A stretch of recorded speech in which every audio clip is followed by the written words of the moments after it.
ওলকচু এবং আলুর একটা দুর্দান্ত রেসিপি নিয়ে এসেছি। এটা ভাত, রুটি, পরোটা সবার সাথে খেতেই ভালো লাগে।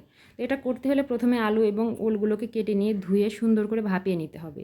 এরপর কড়াইয়ের মধ্যে তেল গরম করে গরম তেলে একটা তেজপাতা, কিছু জিরা ফোড়ন দিয়ে ভাপিয়ে রাখা আলু এবং ওলকচুগুলো দিয়ে দিলাম এবং দিলাম 1 চামচ লবণ এবং হাফ চামচ পরিমাণ হলুদ গুঁড়া দিয়ে 5-6 মিনিট ধরে সুন্দর করে আস্তে আস্তে ভেজে নিতে হবে।